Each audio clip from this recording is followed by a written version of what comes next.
So number one, I think we don't have a standardized diagnosis of neurogenic TOS. There are many variant forms of the anatomy and many variations of the dynamic changes that occur when you move your arms. And I think that the tests we have been shown, for example, clinical tests like Ruse test or the Wright test or Adson's test. Some of these, like Adson's test, rely mostly on changes in blood flow. And there are many, many patients with neurogenic TOS who have no alteration of blood flow.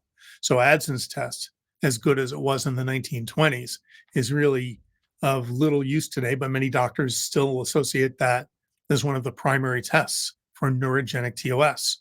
However, tests like Adson's and the Wright test and Ruse test, they've been shown to be very poor, either low sensitivity or low specificity when you look at patients with neurogenic TOS. So these clinical provocative tests where your doctor moves your arm into various positions, asks you to take your breath, turn your neck, like Adson's, like Ruse test, they're not that great. And even if they are positive, they don't show anything about the underlying anatomy.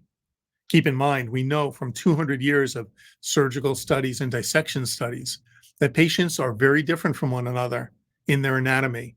There are many variations in the brachial plexus and the muscles and the fibrous bands and even the shape of the ribs in patients with TOS. And in patients without TOS, just normal humans have anatomic variation where the neck and the chest all meet together. So imaging tests are critical for that, and I'd like to see that standardized. Along the course of that, the second thing I think we might add would be better correlation between surgical findings and diagnostic tests. I haven't mentioned EMG before, or nerve conduction velocity. These are called electrophysiologic studies, and they used to be used a lot. One person actually used them to create a category of disputed TOS because the electrophysiologic studies were negative. And that's crazy because electrophysiologic tests are negative in most patients with TOS. However, they are positive in some patients. And during surgery, rarely, some researchers have actually looked at the nerves of the brachial plexus in surgery where they can get much closer rather than down the arm where the whole signal is diluted. And they have found abnormalities of those nerves right at the brachial plexus, right where they pass over a fibrous band, for example. So I think there is value in correlating surgical findings with diagnostic tests like electrophysiologic tests and MRI. Now, MRI has been shown in the literature to be very accurate in showing the thoracic outlet, but surgical correlation would be a step beyond that and would be very useful.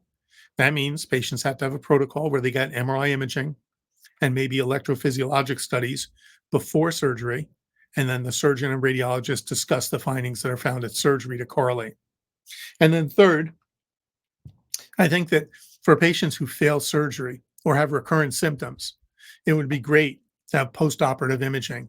I do see a few of these cases that come to me because the patients are in a lot of pain, or the patient sees a new doctor and the doctor says, the surgery doesn't seem to have helped. Can you image and show me what's going on?